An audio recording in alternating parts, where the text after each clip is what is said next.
El día en que nos divorciamos, mi exesposa puso una tarjeta en mi mano. En un arrebato de ira, no la toqué durante 3 años.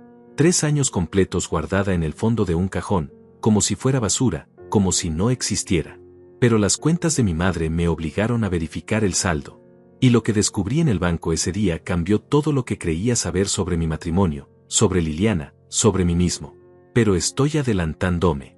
Déjenme contarles cómo llegué hasta ese momento, porque la verdad es que cuando ella me entregó esa tarjeta negra con letras plateadas, yo solo sentí desprecio.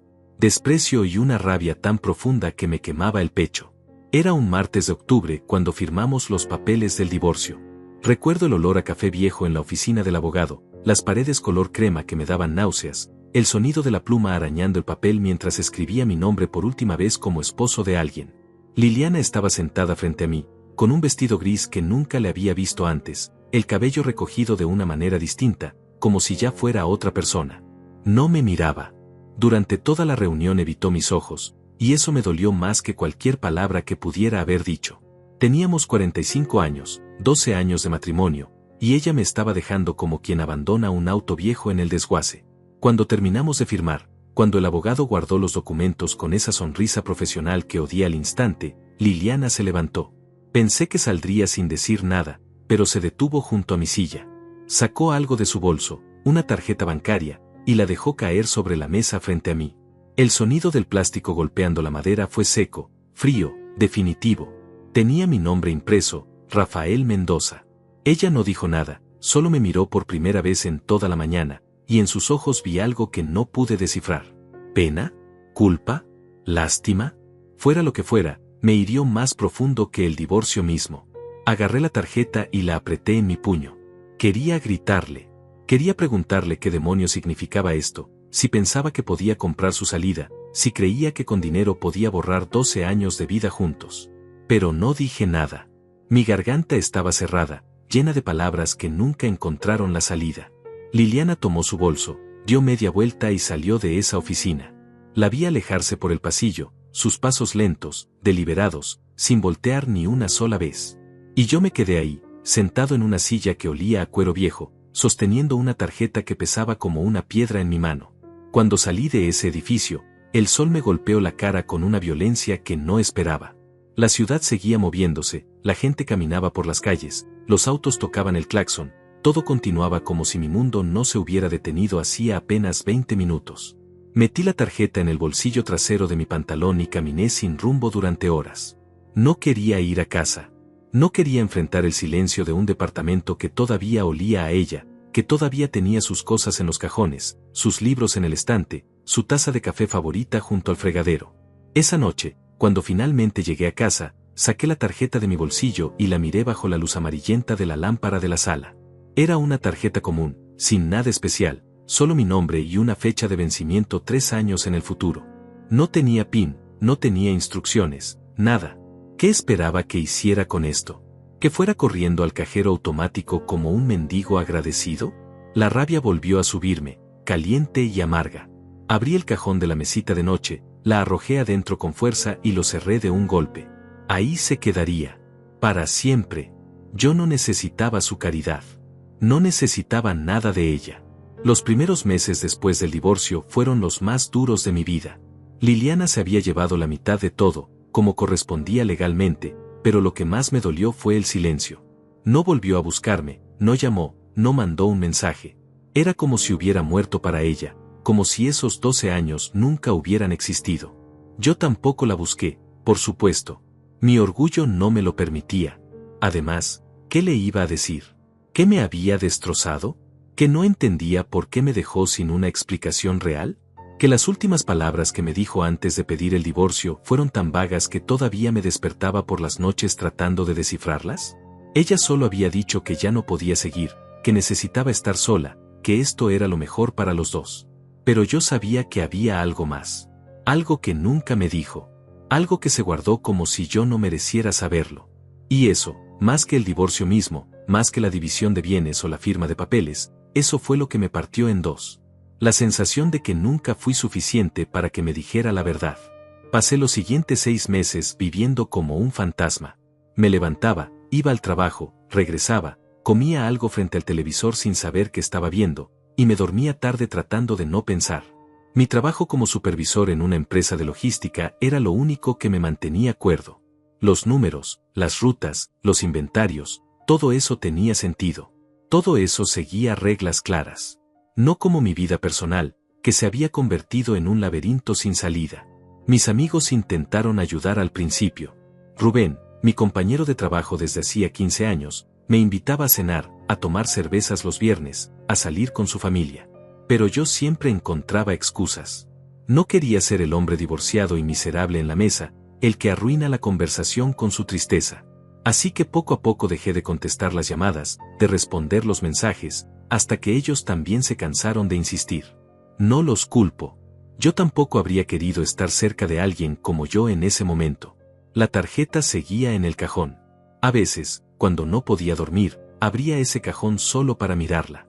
No sé por qué lo hacía. Quizás esperaba sentir algo diferente, quizás esperaba que el tiempo suavizara la rabia. Pero nunca pasó.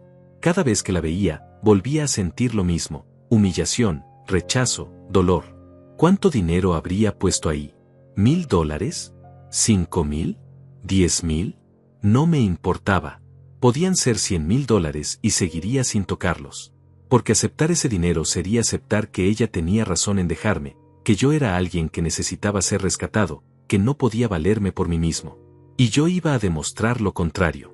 Iba a salir adelante sin ella, sin su dinero, sin nada que tuviera que ver con Liliana. Empecé a trabajar horas extras, a aceptar turnos dobles, a llevarme trabajo a casa los fines de semana. Mi jefe estaba encantado con mi nueva dedicación, aunque probablemente no entendía que yo solo estaba huyendo del silencio de mi departamento vacío. El dinero extra me ayudó a estabilizarme. No era mucho, pero era mío. Ganado con mi esfuerzo, con mi sudor, sin deber nada a nadie. Al año del divorcio, me mudé a un departamento más pequeño. No podía seguir pagando la renta del lugar donde habíamos vivido juntos. Cada rincón de ese espacio me recordaba a ella: la cocina donde preparábamos el desayuno los domingos, la sala donde veíamos películas acurrucados en el sofá, la ventana desde donde ella miraba la calle mientras tomaba su té por las tardes. Era demasiado. El nuevo departamento era austero, sin carácter, pero eso era exactamente lo que necesitaba. Un lugar sin recuerdos, sin historia. Un lienzo en blanco. Cuando empaqué mis cosas para la mudanza, volví a encontrar la tarjeta. Estuve a punto de tirarla a la basura. De hecho, la sostuve sobre el bote de basura durante varios segundos, sintiendo el peso del plástico en mis dedos. Pero algo me detuvo. No sé qué fue. Orgullo estúpido, tal vez. La idea de que algún día, cuando estuviera realmente bien, cuando hubiera superado todo esto por completo, podría sacarla y mirarla sin sentir nada. Como prueba de mi victoria sobre el pasado. Así que la guardé de nuevo, esta vez en una caja junto con otros documentos importantes: mi acta de nacimiento, mi título universitario, papeles del divorcio. Cosas que son parte de tu vida pero que no quieres ver todos los días.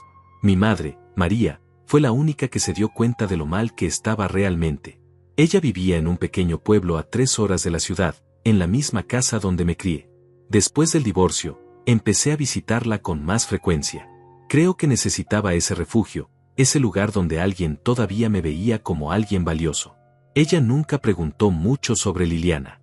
Solo me preparaba mi comida favorita, me dejaba dormir hasta tarde en mi antigua habitación, y me abrazaba antes de que me fuera como si supiera exactamente cuánto lo necesitaba. Un sábado por la tarde, mientras tomábamos café en su pequeña cocina, ella me miró con esos ojos que siempre parecían ver más de lo que yo estaba dispuesto a mostrar y me dijo: Rafael, sé que estás sufriendo. Pero no puedes vivir así para siempre. No puedes castigarte por algo que no fue tu culpa. Yo quise responderle, decirle que no me estaba castigando, que solo estaba reconstruyéndome, pero las palabras se me atoraron en la garganta. En cambio, solo asentí y cambié de tema. Ella no insistió. Nunca lo hacía. Esa era una de las cosas que más amaba de mi madre, su capacidad de estar presente sin invadir. Para el segundo año después del divorcio, había logrado cierta estabilidad. No era feliz, pero tampoco era completamente miserable. Había aprendido a vivir con esa sensación de vacío constante, como quien aprende a vivir con un dolor crónico. Ya no pensaba en Liliana todos los días. Solo algunos días. Y cuando lo hacía, ya no era con rabia pura, sino con una mezcla extraña de tristeza y resignación. Me preguntaba dónde estaría, qué estaría haciendo, si alguna vez pensaba en mí. Pero nunca busqué respuestas. Nunca la busqué en redes sociales, nunca pregunté a conocidos comunes. Era como si hubiera hecho un pacto conmigo mismo. Ella había elegido desaparecer de mi vida, y yo respetaría esa decisión aunque me matara por dentro. Salí con algunas mujeres durante ese tiempo. Nada serio, solo cenas, café, conversaciones que nunca llegaban muy lejos. Yo sabía que no estaba listo para nada más profundo. Todavía cargaba demasiado peso, demasiadas preguntas sin respuesta. Y no era justo para ellas pretender que podía darles algo que yo mismo no tenía. Así que después de un tiempo, dejé de intentarlo. Era más fácil estar solo que fingir que estaba completo. La tarjeta seguía en su caja, olvidada. A veces pasaban meses sin que siquiera recordara su existencia. Eso me hacía sentir bien, como si finalmente estuviera ganando. Como si finalmente Liliana y todo lo que representaba estuvieran perdiendo poder sobre mí. Al cumplir 3 años del divorcio, sentí que había logrado algo importante. No era la felicidad, no era la plenitud que había tenido antes, pero era algo parecido a la paz. Una paz frágil, construida sobre rutinas y pequeñas victorias diarias. Me había acostumbrado a vivir solo, a cocinar para uno, a ver películas sin tener que negociar qué ver, a dormir en diagonal en la cama. Había aprendido a disfrutar el silencio en lugar de temerle. O al menos eso me decía a mí mismo cada mañana frente al espejo. Mi trabajo iba bien. Muy bien, de hecho. Me habían ascendido a gerente regional hacía 6 meses, lo que significaba un aumento considerable en mi salario y más responsabilidades. Viajaba más, conocía gente nueva, resolvía problemas complejos que me mantenían la mente ocupada.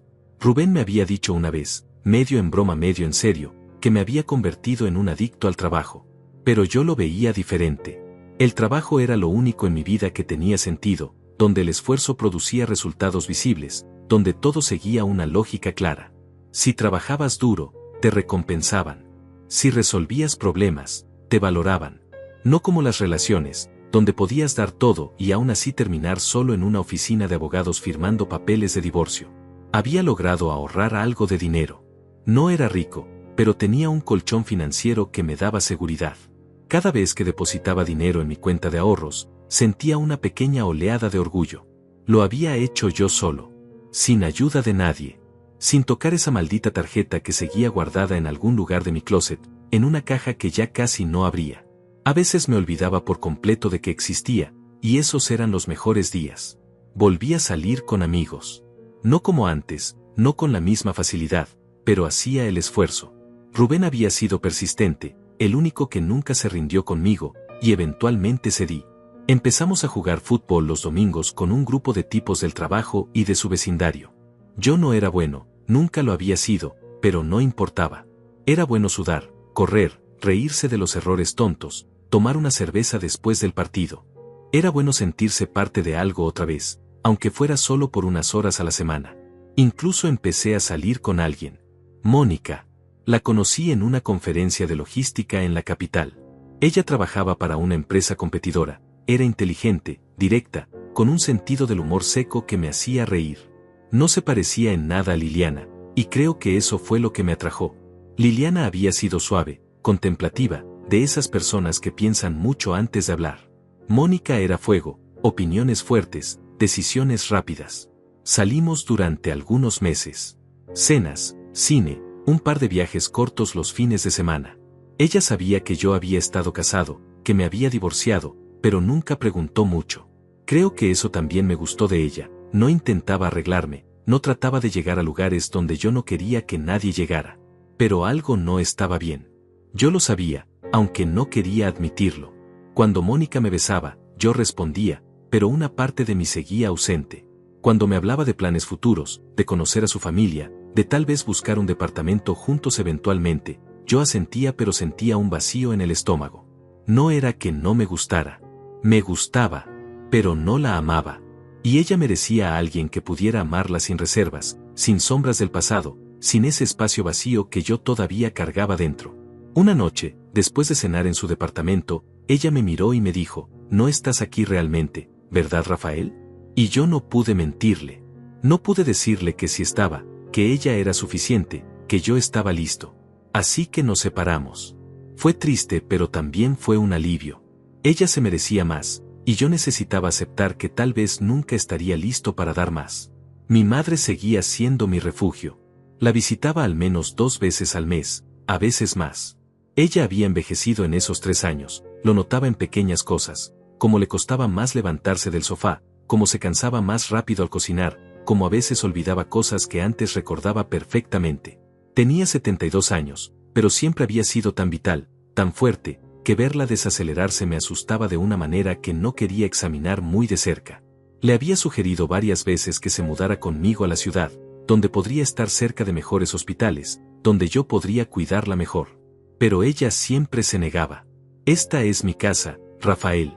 Aquí nací, aquí me casé con tu padre, aquí te crié.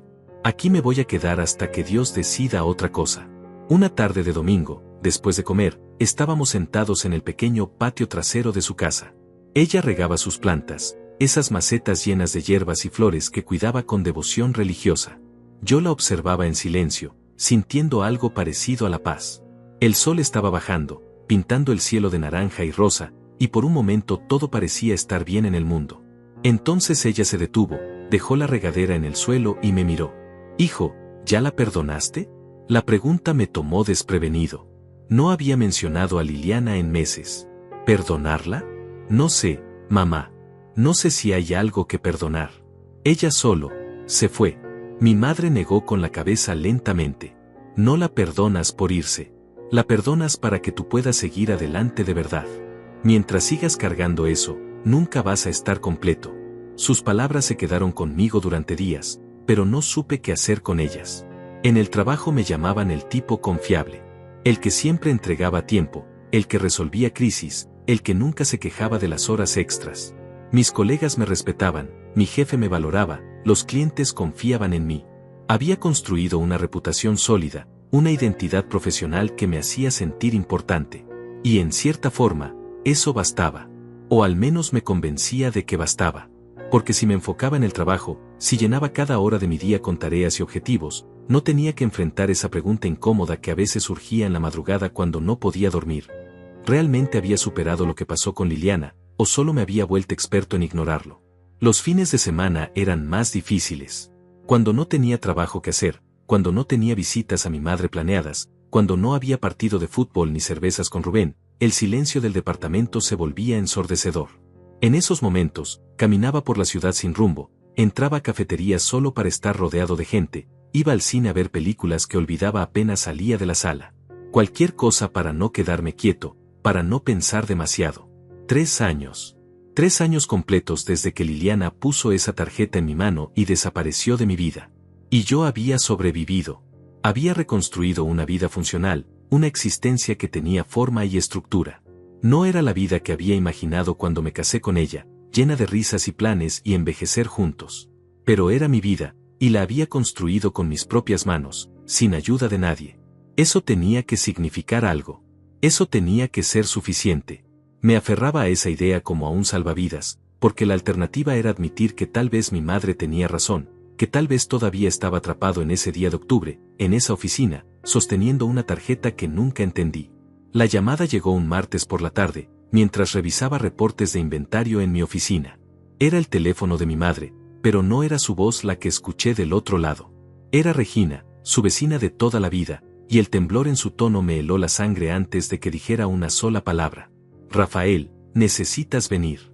Tu madre se desmayó esta mañana. Está en el hospital del pueblo.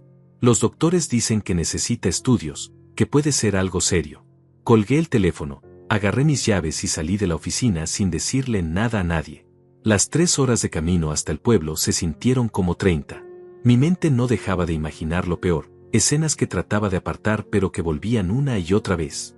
Mi madre en una cama de hospital, mi madre conectada a máquinas, mi madre diciendo adiós. Cuando llegué al hospital, ella estaba despierta. Eso me dio un alivio momentáneo tan intenso que casi me derrumbo ahí mismo en la puerta de su habitación.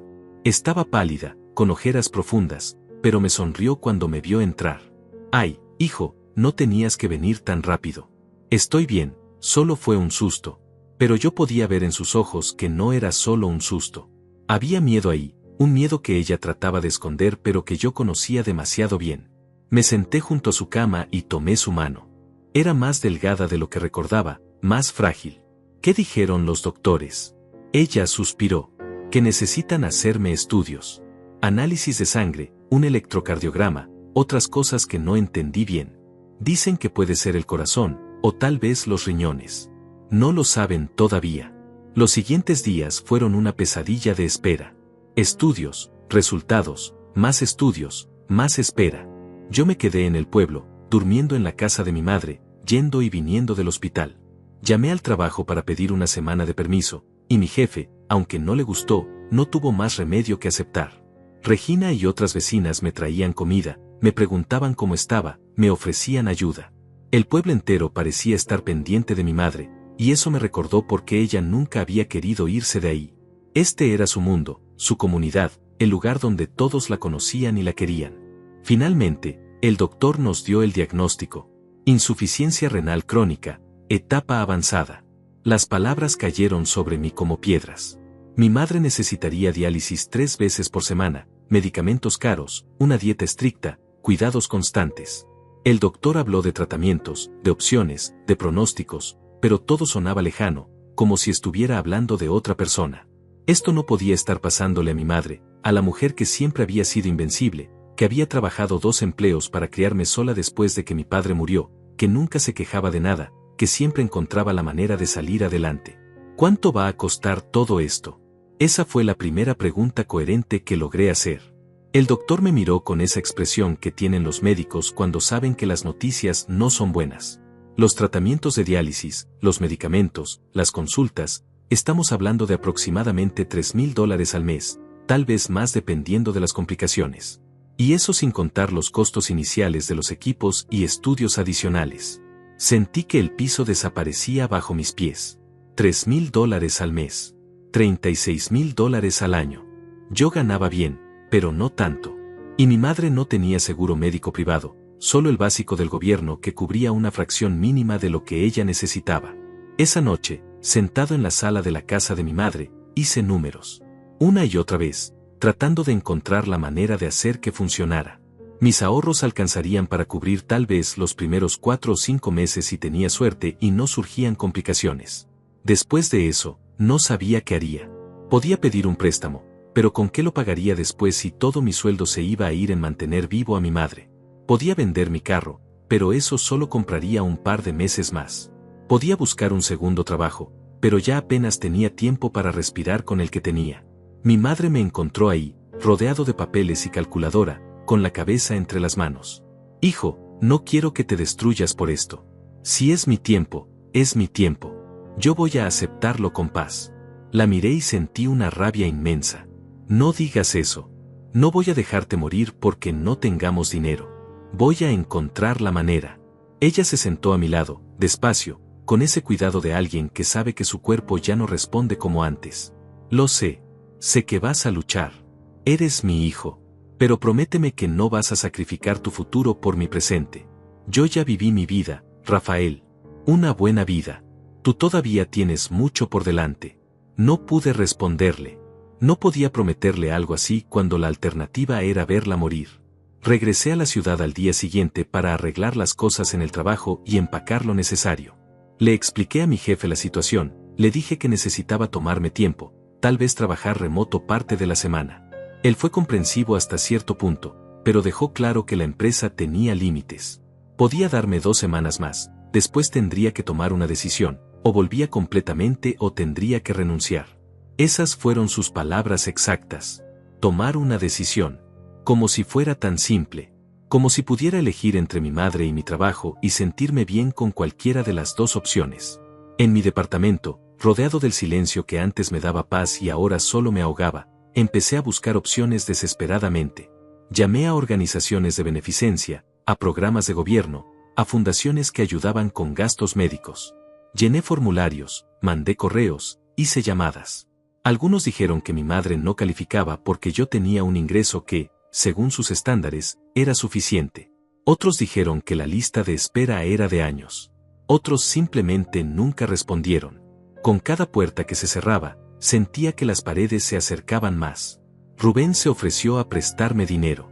$5,000 que había ahorrado para las vacaciones de su familia. Yo quise rechazarlo, decirle que no podía aceptar eso, pero él insistió. Hermano, tu madre cuidó de mi hijo cuando se enfermó hace 2 años, ¿te acuerdas? Me trajo comida, se ofreció a ayudar. Esta es mi manera de devolverle eso. Acepté el dinero con lágrimas en los ojos que traté de esconder. $5,000. Casi 2 meses más de tratamiento. Era algo, pero no era suficiente. Nunca sería suficiente. Una semana después de volver de mi primer viaje al pueblo, estaba en mi departamento tratando de reorganizar mis finanzas por enésima vez cuando mi vista cayó sobre el closet. Sobre la caja que había estado ahí, olvidada, durante 3 años. La caja con documentos importantes. La caja con la tarjeta. Me quedé paralizado, mirando esa caja como si fuera un animal peligroso. No había pensado en esa tarjeta en meses. Tal vez casi 1 año. La había borrado tan completamente de mi mente que era como si nunca hubiera existido. Pero ahí estaba, esperando. Siempre había estado ahí, esperando. Me levanté despacio, caminé hacia el closet, saqué la caja. Mis manos temblaban mientras la abría. Ahí estaba, entre papeles amarillentos y sobres viejos. La tarjeta negra con letras plateadas. Rafael Mendoza. Mi nombre, burlándose de mí. La saqué y la sostuve bajo la luz. 3 años. 3 años sin tocarla. 3 años jurando que nunca la usaría. 3 años de orgullo y rabia y dolor. Y ahora estaba aquí, sosteniéndola otra vez, sintiendo ese mismo peso en mi pecho. Pero esta vez era diferente. Esta vez no se trataba de mí. Se trataba de mi madre. Se trataba de vida o muerte. Me senté en el borde de la cama con la tarjeta en la mano, mirándola como si fuera la primera vez que la veía. La superficie de plástico estaba fría, impersonal. Durante 3 años había sido un símbolo de todo lo que había perdido, de la humillación, del abandono. Había jurado 1000 veces que nunca la tocaría, que preferiría morirme de hambre antes que aceptar lo que fuera que Liliana hubiera puesto ahí. Pero esto no era sobre mí. Esto era sobre mi madre, la única persona en el mundo que me había amado incondicionalmente, que nunca me había abandonado, que había sacrificado todo por darme una vida digna. Pasé esa noche entera despierto, dándole vueltas a la decisión. Una parte de mí seguía resistiéndose, aferrándose a ese orgullo que me había mantenido de pie durante 3 años. Usar esa tarjeta sería admitir que Liliana tenía razón, que yo sí necesitaba ayuda, que no era tan fuerte como había creído. Sería romper el único principio que me había quedado después del divorcio. Pero la otra parte de mí, la parte que amaba a mi madre más que a mi propio orgullo, me gritaba que dejara de ser tan egoísta.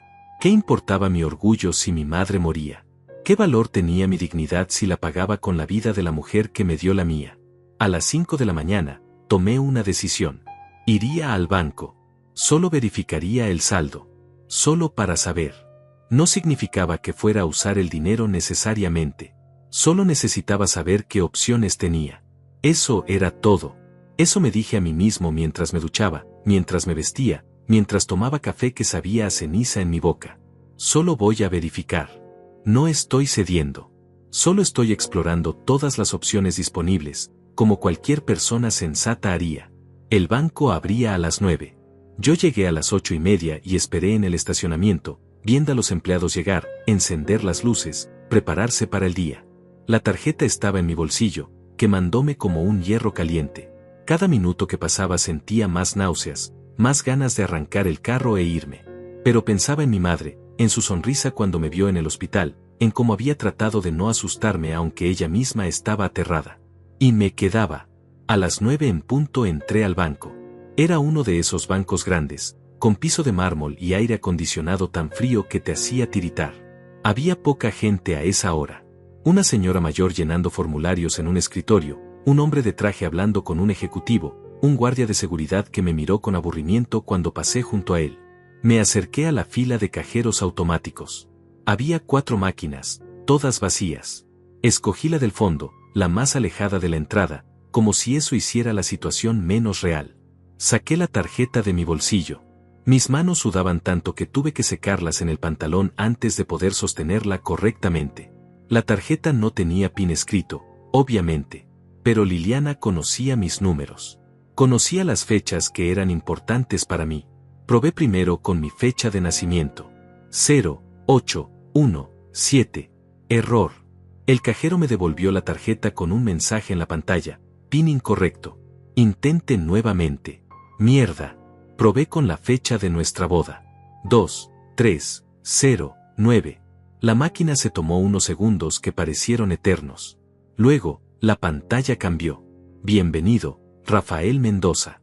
Mi corazón se detuvo. Estaba dentro. La tarjeta funcionaba. Era real. Después de 3 años, la maldita cosa seguía activa. La pantalla me mostraba opciones: retiro, consulta de saldo, transferencia, pago de servicios. Mi dedo se movió hacia consulta de saldo casi por voluntad propia. Toqué la pantalla. La máquina procesó la solicitud. Podía escuchar mi propia respiración, rápida y superficial. Podía sentir el pulso en mi cuello, en mis sienes. Y entonces la pantalla mostró el número. Tuve que leerlo 3 veces para estar seguro de que no estaba alucinando. No podía ser. No tenía sentido.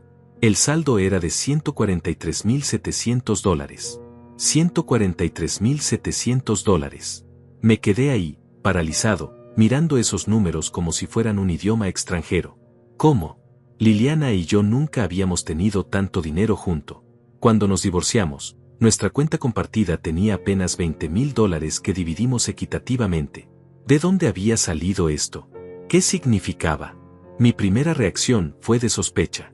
Tal vez era un error. Tal vez la máquina estaba mostrando el saldo de otra cuenta. Tal vez esto era algún tipo de broma cruel del universo. Toqué la pantalla de nuevo, pedí otro comprobante. El número no cambió.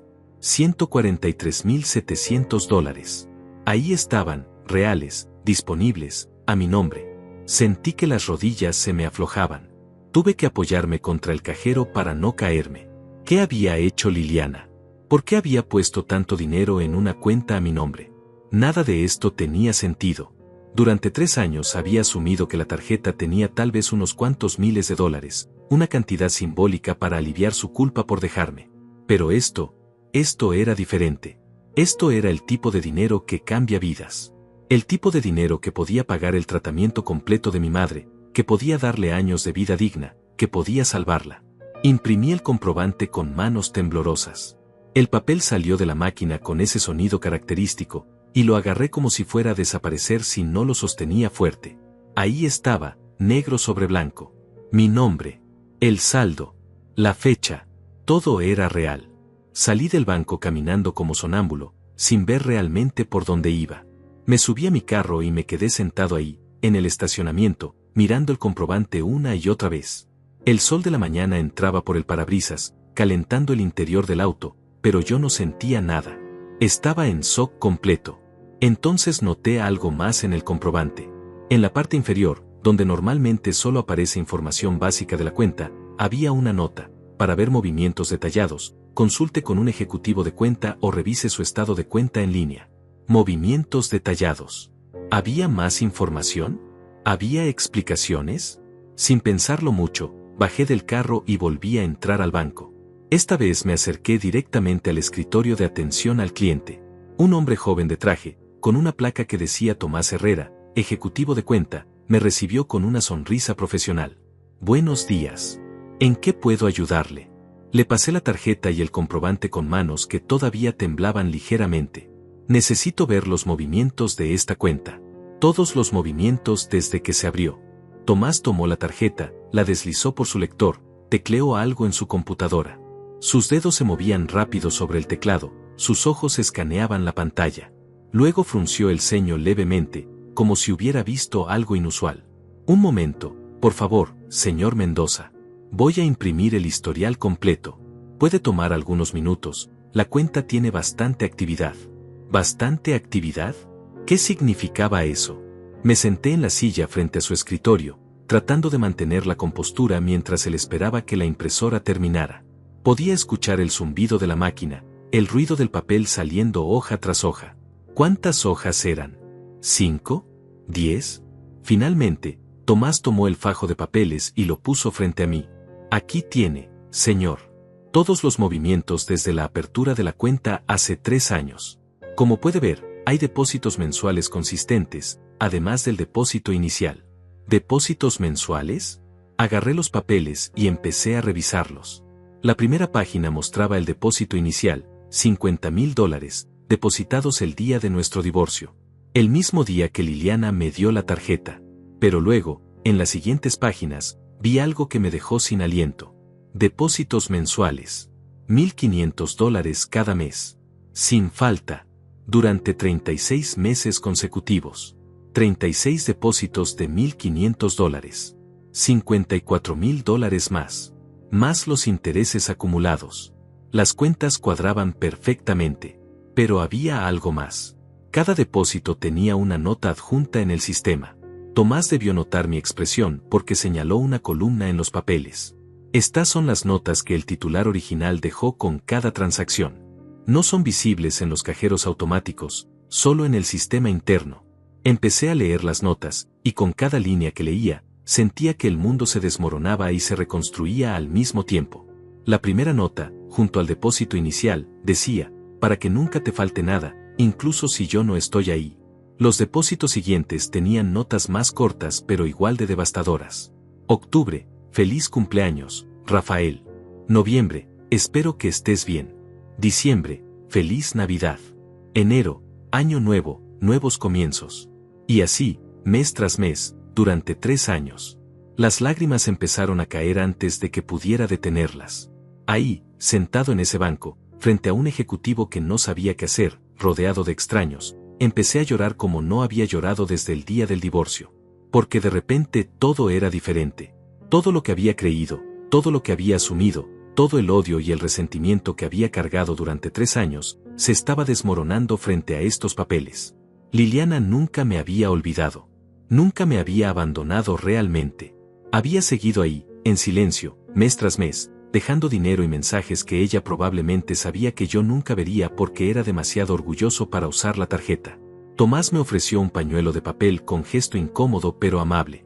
No se preocupe, señor. Tómese su tiempo. Se levantó discretamente y se fue hacia la máquina de café, dándome un momento de privacidad. Yo me quedé ahí, limpiándome la cara, tratando de procesar lo que acababa de descubrir. 36 depósitos. 36 meses.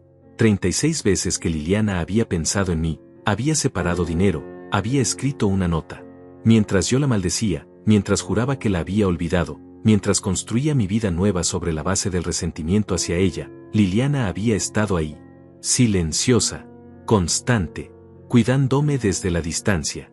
Volví a revisar las notas, esta vez con más atención. Algunas eran simples, solo saludos de días festivos o buenos deseos. Pero otras eran más personales, más reveladoras.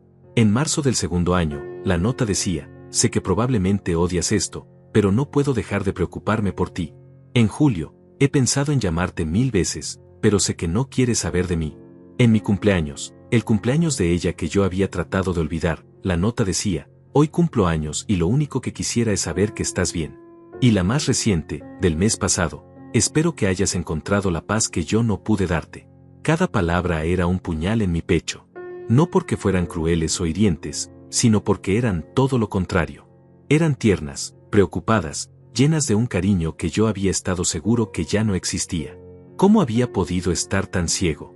¿Cómo había podido convencerme a mí mismo de que Liliana me había dejado porque no le importaba, cuando toda la evidencia de lo contrario estaba aquí, en estas hojas, en estos números, en estas notas que había escrito cada mes durante 3 años? Tomás regresó con 2 tazas de café. Me puso una frente a mí y se sentó de nuevo. Bebí el café sin saborearlo, solo necesitando algo que hacer con las manos. ¿Hay algo más que necesite saber sobre la cuenta? Su voz era profesional, pero había comprensión en sus ojos. Este claramente no era el primer drama personal que presenciaba en su escritorio. Negué con la cabeza, luego me detuve. Espere, ¿hay alguna información de contacto del titular original? ¿Alguna forma de comunicarme con la persona que abrió esta cuenta? Tomás revisó su computadora, tecleando rápido. Hay un número de teléfono y una dirección registrados, sí, pero por políticas de privacidad del banco, no puedo dárselos directamente. Lo que puedo hacer es contactar al titular y preguntarle si autoriza que yo le pase su información a usted. No, dije rápido, tal vez demasiado rápido. No la contacte. No todavía. Necesito pensar. Tomás asintió sin hacer preguntas. Como guste, Señor Mendoza, ¿hay algo más en lo que pueda ayudarle? Miré los papeles frente a mí, todo ese historial de depósitos y notas. Necesito copias de todo esto. Y necesito hacer una transferencia. Para el tratamiento de mi madre. La mayor parte de lo que hay en esta cuenta. Tomás no preguntó detalles sobre mi madre ni sobre por qué había esperado 3 años para usar esta cuenta. Solo asintió y empezó a procesar la transacción. Transferí $120,000 a mi cuenta personal. Era más que suficiente para el tratamiento completo de mi madre, para los medicamentos, para todo lo que pudiera necesitar en los próximos años. Dejé 20,000 en la cuenta de la tarjeta. No sé por qué. Tal vez porque cerrarla completamente se sentía como cerrar una puerta que acababa de descubrir que nunca debí cerrar. Tal vez porque una parte de mí todavía no podía creer que todo esto era real y quería tener una forma de volver a verificarlo. Cuando salí del banco por segunda vez esa mañana, el mundo se veía diferente. El sol parecía más brillante, los sonidos más claros, como si hubiera estado viviendo dentro de una niebla durante 3 años y de repente pudiera ver con claridad. Pero con esa claridad vino algo más, una culpa aplastante, una vergüenza tan profunda que me hacía querer gritar. ¿Cuánto tiempo había perdido? ¿Cuántas oportunidades de reconectar con Liliana había dejado pasar mientras me aferraba a mi orgullo estúpido? ¿Por qué ella nunca me había dicho nada? ¿Por qué había elegido este método silencioso de cuidarme en lugar de simplemente hablar conmigo? Conduje de regreso a mi departamento en piloto automático, mi mente dando vueltas a 1000 kilómetros por hora. Las preguntas no dejaban de surgir. ¿Por qué se divorció de mí si todavía le importaba tanto? ¿Qué había pasado realmente? Ella había dicho que necesitaba estar sola, que era lo mejor para los dos, pero esas palabras ahora sonaban huecas, incompletas. Tenía que haber algo más. Algo que ella no me había contado. Algo que yo, en mi dolor y mi rabia, nunca le había dado la oportunidad de explicar. Llegué a mi departamento y me senté en el sofá con todos los papeles del banco esparcidos frente a mí en la mesa de centro. Los leí una y otra vez, memorizando cada nota, cada fecha, tratando de encontrar pistas sobre qué había estado pensando Liliana todo este tiempo. Y entonces me di cuenta de algo. Los depósitos habían sido consistentes durante 36 meses, pero el último había sido hace solo 3 semanas. Eso significaba que Liliana todavía estaba ahí, todavía pensando en mí, todavía depositando dinero incluso después de 3 años. No era algo que había hecho al principio y luego olvidó. Era algo activo, presente, continuo. Agarré mi teléfono. Todavía tenía su número guardado. Nunca lo había borrado, aunque tampoco lo había usado. Mi dedo se quedó sobre su nombre en la pantalla de contactos. ¿Qué le diría? ¿Gracias? ¿Perdón? ¿Por qué? ¿Todas las anteriores? Empecé a escribir un mensaje 3 veces y lo borré las 3 veces. Las palabras no eran suficientes. Nada de lo que pudiera decir por mensaje sería suficiente para todo lo que necesitaba decirle. En lugar de eso, decidí hacer algo que debería haber hecho hace 3 años, buscar respuestas reales. Abrí mi laptop y empecé a buscar. Redes sociales, páginas de empleos, cualquier cosa que me diera una pista sobre dónde estaba Liliana ahora, qué estaba haciendo, cómo estaba. Su perfil en redes sociales estaba prácticamente vacío. No había publicado nada en años, no había fotos nuevas, nada que indicara que había sido de su vida después de nuestro divorcio. Era como si ella también hubiera desaparecido del mundo, como si ambos hubiéramos estado escondiéndonos en nuestras propias cuevas de dolor y orgullo. Llamé a Rubén. Necesitaba hablar con alguien, compartir esto con alguien antes de volverme loco. Él contestó al segundo timbre. Hermano, ¿qué pasó? ¿Cómo está tu mamá? La voz le salió cargada de preocupación genuina. Va a estar bien. Conseguí el dinero para su tratamiento. Rubén suspiró aliviado. Gracias a Dios. ¿Cómo lo lograste? Hubo un silencio mientras yo trataba de encontrar las palabras. Liliana. Fue Liliana. Ella me dejó dinero. Hace 3 años. El día del divorcio. Y yo nunca lo usé hasta ahora porque soy un idiota orgulloso. Le conté todo. Los depósitos mensuales, las notas, los 36 meses de silencio generoso. Rubén me escuchó sin interrumpir, y cuando terminé, solo dijo, mierda, Rafael. Tienes que hablar con ella. Tienes que encontrarla y preguntarle por qué hizo todo esto. Yo sé, respondí, mi voz quebrándose un poco. Lo sé, pero tengo miedo. ¿Miedo de qué? De descubrir por qué se fue realmente. De escuchar algo que no quiero escuchar. de darme cuenta de que esto no significa lo que creo que significa. Rubén se quedó callado un momento. Luego dijo algo que me golpeó como un martillo. Rafael, has pasado 3 años construyendo una historia en tu cabeza sobre por qué Liliana te dejó. Una historia donde ella es la villana y tú eres la víctima. Pero ahora tienes evidencia de que esa historia está incompleta, tal vez completamente equivocada. Y eso te aterroriza porque significa que desperdiciaste 3 años odiando a alguien que tal vez nunca dejó de amarte. Tienes razón, admití. Tengo miedo de haber arruinado todo por mi maldito orgullo. Esa noche no dormí. Me la pasé dando vueltas en la cama, mirando el techo, pensando en todos los momentos en los que pude haber buscado a Liliana y no lo hice. Pensando en todas las veces que ella depositó ese dinero y escribió esas notas, esperando tal vez que algún día yo usara la tarjeta y viera lo que había hecho. Pensando en cómo debe haberse sentido, mes tras mes, cuidando de mí desde la sombra sin recibir ni siquiera un reconocimiento, sin saber si yo estaba bien o mal, si había encontrado a alguien más, si alguna vez perdonaría. A la mañana siguiente, tomé una decisión. No podía seguir viviendo con estas preguntas. No podía seguir construyendo teorías en mi cabeza sin conocer la verdad. Necesitaba ver a Liliana, hablar con ella, entender qué había pasado realmente. Pero primero, tenía que resolver la situación de mi madre. Esa era la prioridad.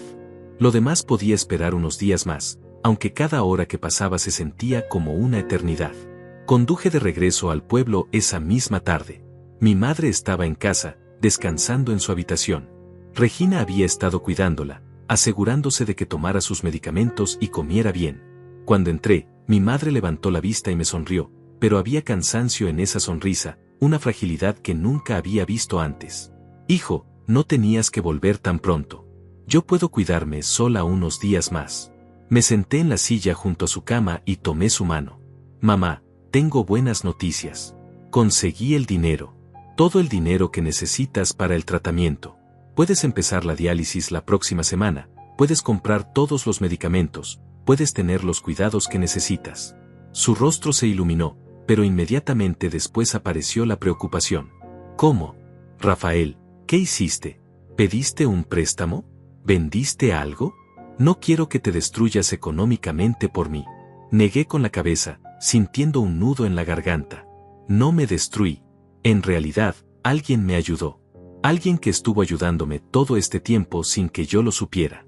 Mi madre me miró con esos ojos que siempre veían más de lo que yo decía. ¿Liliana? Asentí, incapaz de hablar por un momento. Ella me dejó dinero el día del divorcio. Mucho dinero. Pero yo nunca lo usé porque estaba muy enojado, muy dolido. Guardé esa tarjeta durante 3 años jurando que nunca la tocaría. Hasta ahora. Hasta que te enfermaste y no tuve más opción. Mi madre apretó mi mano con más fuerza de la que esperaba de alguien tan débil. Y ahora sabes que ella nunca dejó de preocuparse por ti. Lo sabía, Rafael. Siempre lo supe. Esa muchacha te amaba con todo su corazón. Cuando pidió el divorcio, yo sabía que había algo más, algo que ella no estaba diciendo. Nadie deja a alguien que ama sin una razón muy poderosa. La miré sorprendido. ¿Tú sabías? ¿Por qué nunca me dijiste nada? Ella suspiró. Porque no era mi verdad para contar. Era de ella. Y tú estabas tan herido, tan cerrado, que no habrías escuchado nada que yo te dijera. Necesitabas tiempo para sanar a tu manera. Aunque esa manera fuera alimentar tu rabia. Tenía razón. Si ella me hubiera dicho hace 3 años que creía que Liliana todavía me amaba, yo habría pensado que solo estaba tratando de hacerme sentir mejor. No habría creído nada. Mamá, necesito encontrarla. Necesito hablar con ella. Necesito saber por qué se fue, por qué hizo todo esto en silencio, por qué nunca me dijo nada. Mi madre asintió lentamente. Lo sé, hijo. Y debes hacerlo. Pero cuando lo hagas, vas con el corazón abierto. Sin rabia, sin acusaciones. Solo con la voluntad de escuchar. Porque algo me dice que lo que ella tiene que decirte va a cambiar todo lo que creía saber. Pasé los siguientes 3 días organizando todo para el tratamiento de mi madre. Hablé con los doctores, pagué los estudios pendientes, coordiné el horario de las diálisis, contraté una enfermera para que la ayudara en casa los días que yo no pudiera estar. El dinero que Liliana había guardado para mí durante 3 años ahora estaba salvando la vida de mi madre, y esa ironía no se me escapaba. La mujer que yo había maldecido 1000 veces estaba siendo la razón por la que mi madre viviría. ¿Cómo se procesa algo así? ¿Cómo se vive con esa culpa y esa gratitud mezcladas? Una tarde, mientras esperaba en la farmacia por los medicamentos de mi madre, mi teléfono sonó. Era un número desconocido. Contesté. ¿Señor Mendoza? Soy Tomás Herrera, del banco. Disculpe que lo moleste fuera de horario bancario, pero recibí una llamada de la titular original de la cuenta que usted visitó hace unos días. Sentí que el corazón se me detenía. ¿Liliana llamó? Sí, señor. Ella preguntó si usted había usado la tarjeta. Le informé que sí, que había verificado el saldo y realizado una transferencia. Espero no haber violado ninguna política al decirle eso. Ella dejó un mensaje para usted. Mis manos empezaron a temblar. ¿Qué mensaje? Tomás carraspeó incómodo. Dijo textualmente, dile que me alegra que finalmente la haya usado. Dile que espero que sea para algo importante. Y dile que si necesita más, solo tiene que llamarme. Dejó su número. ¿Quiere que se lo pase? Sí, dije inmediatamente. Por favor. Tomás me dictó el número y yo le escribí en una servilleta que encontré en mi bolsillo, con manos que temblaban tanto que apenas podía leer mi propia escritura. Gracias. Muchas gracias por llamarme. No hay problema, señor Mendoza. Espero que todo esté bien. Colgué y me quedé mirando ese número escrito en la servilleta arrugada. Era un número de celular diferente al que yo tenía guardado. Liliana había cambiado de número en algún momento de estos 3 años. ¿Cuándo? ¿Por qué? ¿Había sido para alejarse completamente de su vida anterior, o había otras razones? Guardé la servilleta en mi cartera como si fuera un tesoro, pero no llamé. No todavía. Necesitaba pensar qué decirle, cómo abordar una conversación que había estado evitando durante 3 años. Esa noche, después de asegurarme de que mi madre estuviera cómoda y dormida, salí a caminar por las calles vacías del pueblo. El aire fresco me ayudaba a pensar. Pasé por lugares que me recordaban a mi infancia, a tiempos más simples cuando las decisiones eran fáciles y el futuro parecía claro. Me pregunté en qué momento todo se había vuelto tan complicado, en qué momento había perdido la capacidad de comunicarme honestamente con las personas que amaba.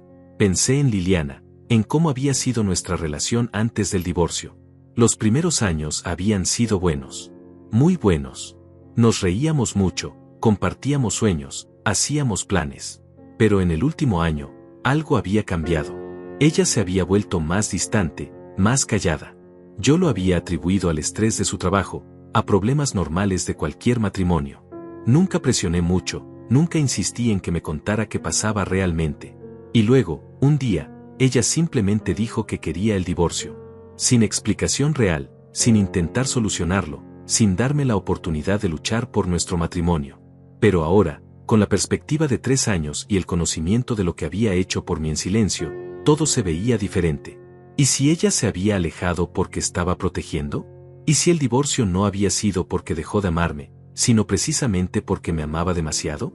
Mi madre había dicho que nadie deja a alguien que ama sin una razón poderosa. ¿Cuál era esa razón? ¿Qué había estado pasando en la vida de Liliana que yo, en mi ceguera, nunca vi? Regresé a la casa pasada la medianoche. No podía dormir, así que me senté en la cocina con una taza de té y saqué mi teléfono. Miré el número que Tomás me había dado. Mis dedos se movieron sobre la pantalla, escribiendo y borrando mensajes. Intenté al menos 10 versiones diferentes. Liliana, necesitamos hablar. Demasiado frío. Liliana, gracias por todo. Demasiado simple. Liliana, lo siento. ¿Por qué te fuiste realmente? Demasiado directo. Finalmente, escribí algo simple y lo envié antes de que pudiera arrepentirme. Soy Rafael. ¿Podemos vernos? Necesito hablar contigo. Pasaron 5 minutos. Luego 10. Luego 20. Pensé que tal vez ella estaba dormida, que vería el mensaje por la mañana. Estaba a punto de guardar el teléfono cuando llegó la respuesta. Solo 3 palabras que hicieron que mi corazón latiera tan fuerte que pensé que despertaría a mi madre en el piso de arriba. Sí. Mañana. Cafetería Central. La Cafetería Central. El lugar donde habíamos tenido nuestra primera cita hace 14 años. El lugar donde me había arrodillado para proponerle matrimonio. El lugar donde habíamos celebrado nuestro primer aniversario. ¿Lo había elegido intencionalmente? ¿O era solo una coincidencia? No importaba. Mañana la vería. Mañana, después de 3 años de silencio y resentimiento y preguntas sin respuesta, finalmente tendría la oportunidad de escuchar la verdad. Y eso me aterrorizaba más que cualquier otra cosa en el mundo. No dormí nada esa noche. Me quedé despierto en la sala, mirando el techo, ensayando mentalmente lo que le diría a Liliana. Cada vez que cerraba los ojos, la veía en mi mente tal como había sido el día del divorcio. El vestido gris, el cabello recogido, esos ojos que no me miraban. Pero ahora entendía que tal vez ella no me miraba no por indiferencia, sino porque mirarme le dolía demasiado. Tal vez cada segundo en esa oficina había sido una tortura para ella también, solo que yo había estado tan consumido por mi propio dolor que no pude ver el de ella. A las 6 de la mañana me levanté, me duché, me vestí. Elegí ropa casual, jeans y una camisa verde que Liliana siempre había dicho que me quedaba bien. ¿Por qué lo hice? No lo sé. Tal vez era un gesto patético de querer que me viera como alguien que había seguido adelante, que estaba bien. Aunque la verdad era que nada en mí había estado realmente bien en 3 años. Mi madre ya estaba despierta cuando bajé. Me miró y supo exactamente lo que estaba pasando. Vas a verla. No era una pregunta. Asentí. Hoy. En 1 hora. Ella se acercó y me abrazó. Escúchala, Rafael. Realmente escúchala. No la interrumpas, no te pongas a la defensiva. Solo escucha. Lo prometo, mamá. Llegué a la cafetería central 30 minutos antes. El lugar se veía igual que siempre, las mismas mesas de madera, las mismas sillas desparejas, el mismo aroma a café recién hecho mezclado con pan dulce. Me senté en una mesa junto a la ventana, la misma mesa donde nos habíamos sentado en nuestra primera cita. Pedí un café que no toqué, solo lo sostuve entre mis manos como si el calor pudiera calmarme los nervios que me destrozaban por dentro. Cada vez que la puerta se abría, mi corazón daba un salto. Pero eran extraños, gente normal comenzando su día normal, sin idea de que mi mundo entero estaba a punto de cambiar. Y entonces la vi. Entró por la puerta exactamente a las 10, la hora que habíamos acordado. Por un momento no la reconocí. Estaba más delgada de lo que recordaba, mucho más delgada. Su cabello, que siempre había sido largo y oscuro, ahora estaba corto, apenas llegándole a los hombros, y había mechones blancos que antes no estaban. Llevaba un suéter color café que le quedaba grande, como si hubiera perdido peso recientemente. Pero sus ojos, esos ojos que había amado durante 12 años, esos seguían siendo los mismos. Me vieron al instante, y en ellos vi tantas emociones que no pude descifrarlas todas. Miedo, esperanza, tristeza, algo parecido al alivio. Caminó hacia mi mesa despacio, como si cada paso le costara un esfuerzo enorme. Me levanté automáticamente, sin saber si debía abrazarla, estrechar su mano, o simplemente quedarme ahí parado como un idiota. Al final no hice nada, solo esperé a que ella se sentara frente a mí. Hola, Rafael. Su voz era la misma, suave, con ese tono ligeramente ronco que siempre me había gustado. Hola, Liliana. Pasaron unos segundos de silencio incómodo. Ella pidió un té. Yo seguía sin tocar mi café. Finalmente, ella habló primero. Tomás del banco me llamó. Me dijo que usaste la tarjeta. Me alegra que lo hicieras. ¿Es para algo importante? Para mi madre. Está enferma. Insuficiencia renal. Necesita diálisis, medicamentos caros. Tu dinero le está salvando la vida. Liliana cerró los ojos por un momento, y cuando los abrió vi lágrimas que luchaba por contener.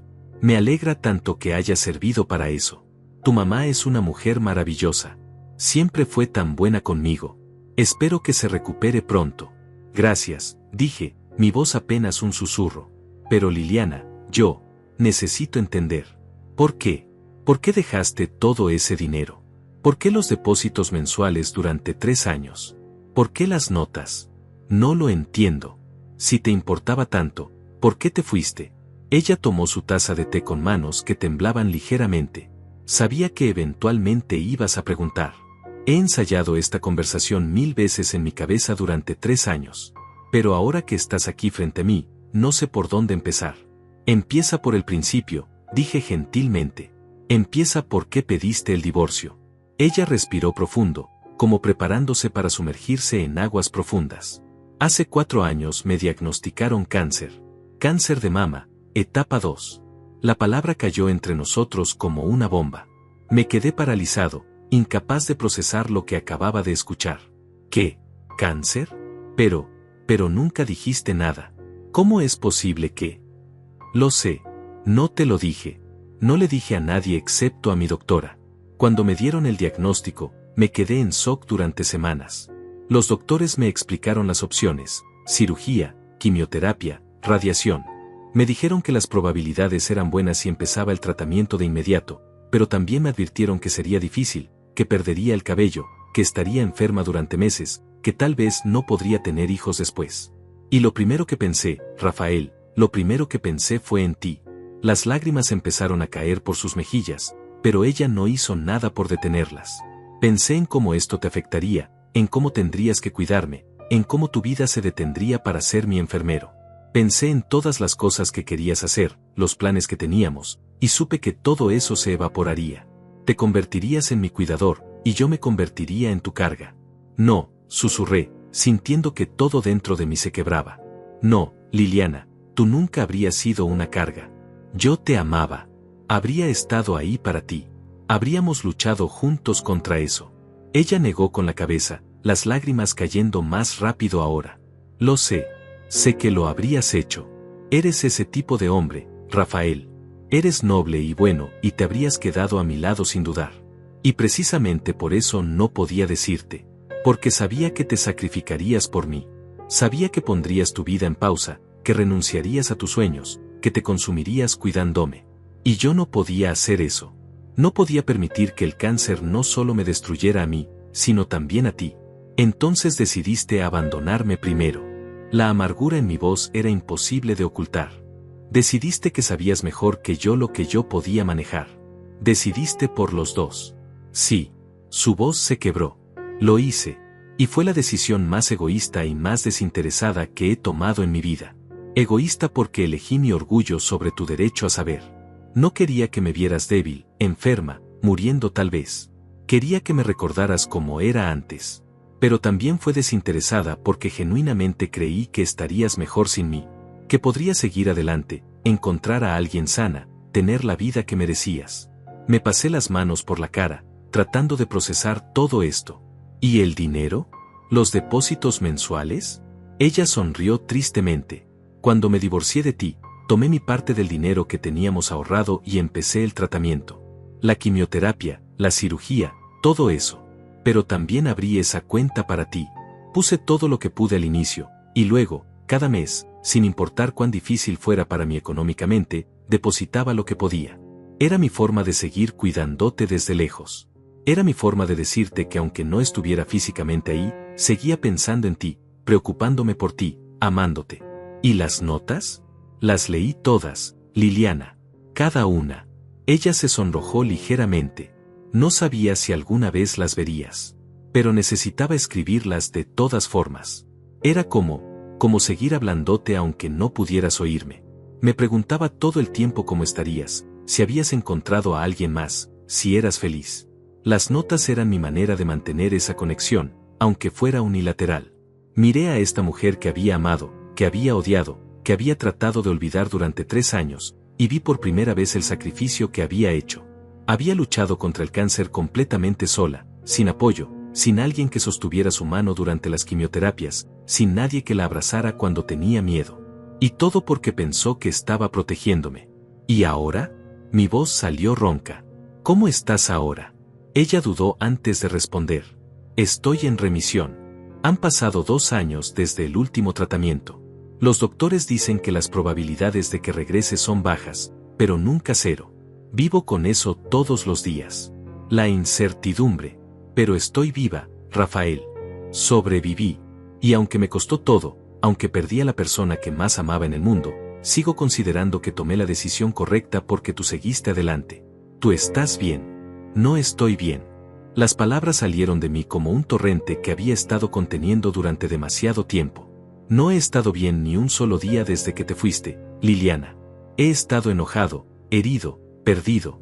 Construí una vida que se ve funcional desde afuera, pero por dentro he estado vacío. Vacío porque la persona que amaba desapareció sin explicación real. Y ahora me entero de que todo este tiempo estuviste luchando sola contra algo horrible, y yo no estuve ahí. No porque no quisiera, sino porque no me diste la oportunidad de elegir. Me quitaste esa elección. Liliana sollozaba ahora, sin intentar esconder las lágrimas. Lo siento tanto, Rafael. Sé que estuvo mal. Sé que debía haberte dicho la verdad. Pero en ese momento, con el miedo y la confusión y el diagnóstico reciente, solo podía pensar en protegerte. Y pensé que alejándote de mí era la forma de hacerlo. Me incliné hacia adelante, tomando sus manos sobre la mesa. Eran más frías de lo que recordaba, más delgadas. Liliana, mírame. Ella levantó la vista, sus ojos rojos e hinchados. Entiendo por qué lo hiciste. No estoy de acuerdo con la forma, y me duele saber todo lo que sufriste sola. Pero entiendo que lo hiciste desde el amor, no desde la crueldad. Y necesito que sepas algo, yo habría elegido quedarme. Sin dudarlo.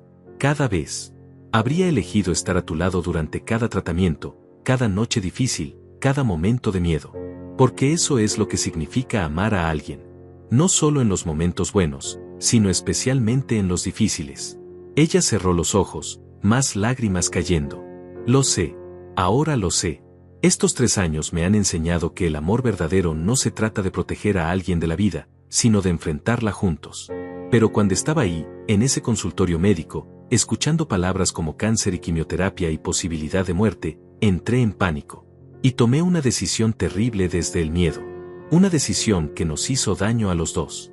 Nos quedamos en silencio un momento, solo sosteniéndonos las manos sobre la mesa manchada de café.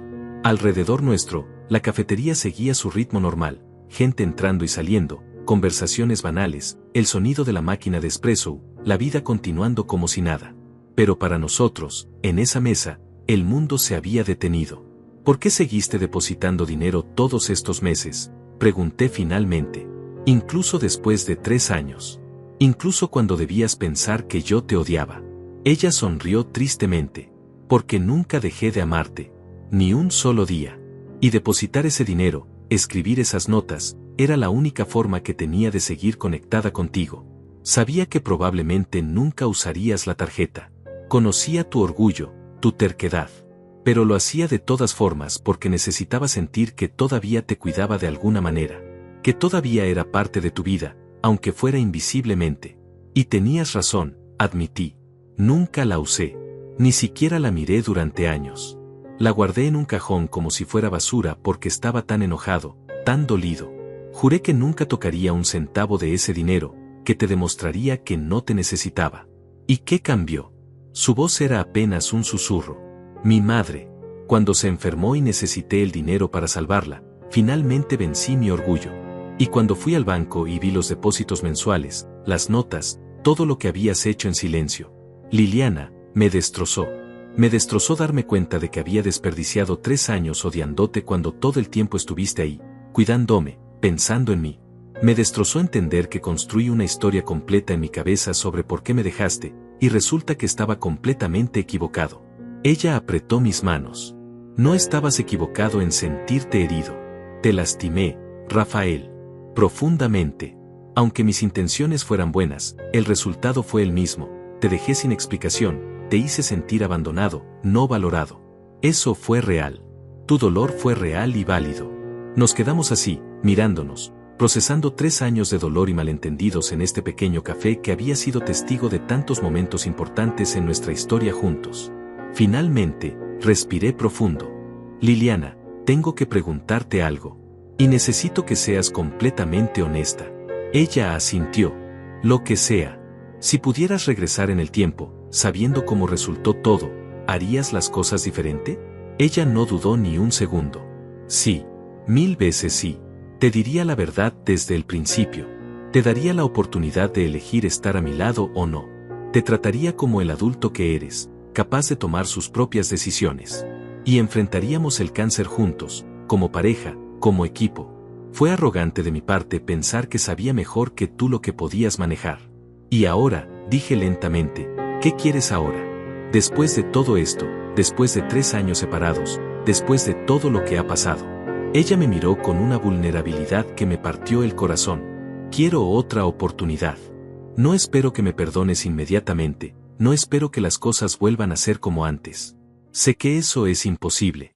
Pero quisiera la oportunidad de reconstruir algo. De conocernos de nuevo. De empezar desde cero, si es necesario, pero juntos esta vez. Sin secretos, sin mentiras, sin sacrificios silenciosos. Solo honestidad y comunicación real. ¿Crees que eso es posible? Me recosté en la silla, sintiendo el peso de la pregunta. Hace una semana, si alguien me hubiera dicho que estaría sentado aquí con Liliana, considerando darle otra oportunidad, habría pensado que estaban locos. Había construido murallas tan altas alrededor de mi corazón, había invertido tanto en mi narrativa de victimización, que la idea de perdonar parecía imposible. Pero ahora, viendo a esta mujer que había luchado contra el cáncer sola, que había seguido amándome en silencio durante 3 años, que había sacrificado nuestra relación porque genuinamente pensó que era lo mejor para mí, aunque esa decisión estuviera equivocada, no podía seguir aferrándome a esa rabia. No sé si podemos volver a ser lo que éramos, dije finalmente. Demasiado ha pasado. Ambos hemos cambiado. Yo he cambiado. Pero creo que podríamos intentar construir algo nuevo. Algo diferente. Algo basado en la honestidad completa esta vez.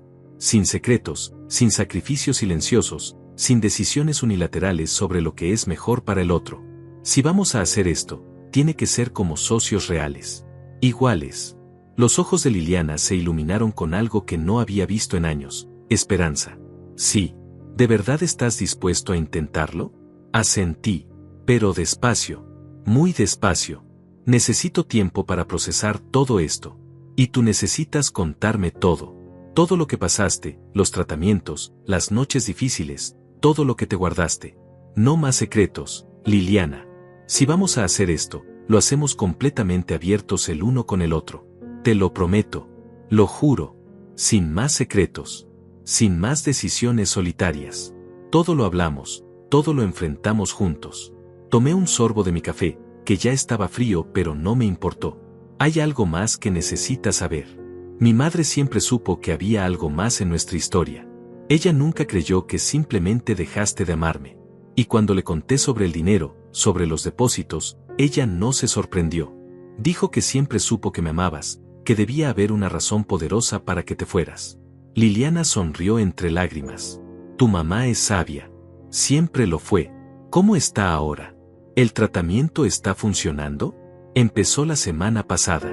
Es difícil, la diálisis es agotadora para ella. Pero los doctores son optimistas. Dicen que si sigue el tratamiento correctamente, puede tener muchos años más de vida de calidad. Y todo eso es gracias a ti, Liliana. Gracias a tu generosidad, a esos depósitos mensuales que nunca dejaste de hacer aunque pensaras que yo nunca los usaría. Cuando vuelvas al pueblo, ¿puedo ir contigo?, preguntó tímidamente. Me gustaría ver a tu mamá, si ella me lo permite. Decirle personalmente cuánto siento no haber estado ahí estos años. Pedirle perdón por el dolor que causé a su hijo. Creo que a ella le gustaría eso, respondí. De hecho, estoy seguro. Ella siempre te quiso, Liliana. Incluso después del divorcio, nunca dijo una palabra mala sobre ti. Creo que en el fondo siempre esperó que encontráramos el camino de regreso el uno al otro. Pagamos nuestros cafés y salimos juntos a la calle. El sol brillaba fuerte, era uno de esos días perfectos donde el cielo es completamente celeste y el aire huele a posibilidades nuevas. Caminamos en silencio por un momento, lado a lado, sin tocarnos pero conscientes de cada movimiento del otro. Liliana, dije finalmente, hay algo que necesito que entiendas. Esto no significa que todo está arreglado. Todavía tengo rabia. Todavía me duele pensar en todo lo que perdimos, en los 3 años que desperdicié odiándote cuando podríamos haber estado enfrentando esto juntos. Va a tomar tiempo sanar eso. Va a tomar tiempo reconstruir la confianza. Ella asintió. Lo entiendo. Y estoy dispuesta a tomar todo el tiempo que necesites. No tengo prisa, Rafael. Solo quiero la oportunidad. Solo quiero que sepas que aprendí de mis errores, que no volveré a tomar decisiones unilaterales sobre nuestras vidas. Que si me das esta oportunidad, seré completamente honesta contigo.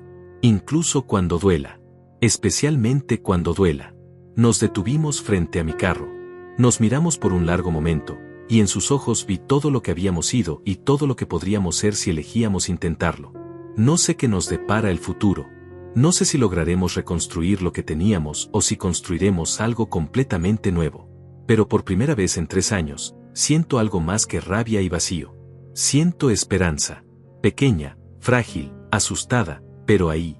Podemos empezar con café, dije finalmente. Una vez a la semana, como si estuviéramos conociéndonos de nuevo. Me cuentas sobre tu tratamiento, sobre cómo sobreviviste estos 3 años. Yo te cuento sobre mi vida, sobre cómo tu madre me enseñó que el orgullo no vale nada cuando está en juego algo verdaderamente importante. Y vemos a dónde nos lleva. Liliana sonrió, y por primera vez desde que entró a esa cafetería, la vi realmente sonreír. No una sonrisa triste o llena de disculpas, sino una sonrisa genuina que alcanzaba sus ojos. Me encantaría. Gracias, Rafael, por escucharme, por darme esta oportunidad, por no dejar que mi estupidez arruinara todo para siempre. La abracé entonces. No fue el abrazo apasionado de hace años, sino algo más suave, más cuidadoso, dos personas rotas empezando a sanar juntas. Y cuando finalmente nos separamos, supe que esto era el comienzo de algo. No un final feliz instantáneo, no una reconciliación mágica que borraba 3 años de dolor, sino un comienzo real, honesto, lleno de trabajo duro por delante pero también de posibilidad. Esa noche, de regreso en el pueblo junto a mi madre, le conté todo. Ella escuchó en silencio, asintiendo ocasionalmente, y cuando terminé solo dijo: el amor verdadero no es el que nunca enfrenta tormentas, hijo. Es el que encuentra la manera de navegar a través de ellas, incluso cuando parece imposible. Liliana cometió un error, sí, pero lo cometió desde el amor. Y tú, al darle esta oportunidad, estás demostrando que aprendiste algo que muchos nunca aprenden, que el perdón no es debilidad, sino la fortaleza más grande de todas. Hoy, cuando miro esa tarjeta negra que ahora guardo en mi cartera en lugar de esconderla en un cajón, ya no siento rabia. Siento algo más complejo, más maduro. Gratitud por lo que salvó, tristeza por lo que se perdió, y esperanza por lo que todavía puede construirse. Liliana y yo nos vemos cada semana. Hablamos. Realmente hablamos. Ella me cuenta sobre las noches de quimioterapia, sobre el miedo que sentía sola en su departamento, sobre cómo cada depósito que hacía era su manera de convencerse de que yo estaría bien sin ella. Yo le cuento sobre mi rabia, sobre cómo la tarjeta se convirtió en un símbolo de mi orgullo herido, sobre cómo casi pierdo a mi madre antes de vencer ese orgullo. No sé si terminaremos juntos. No sé si el amor que sentíamos hace 4 años puede resucitarse o si necesitamos construir algo completamente nuevo. Pero sé esto: la honestidad es más importante que el orgullo. La comunicación es más importante que los sacrificios silenciosos. Y a veces, las cosas más valiosas son las que casi perdemos por nuestra propia terquedad. Mi madre está mejor cada día. Liliana está en remisión. Y yo finalmente estoy aprendiendo que la fuerza verdadera no está en enfrentar las tormentas solo, sino en tener el coraje de pedir ayuda, de aceptarla y de darla. Esa tarjeta que guardé durante 3 años con tanto resentimiento ahora es mi recordatorio diario. El amor a veces viene disfrazado de formas que no entendemos inmediatamente. Y las respuestas que buscamos con tanta desesperación a veces han estado ahí todo el tiempo, esperando pacientemente a que nuestro orgullo se aparte lo suficiente para verlas.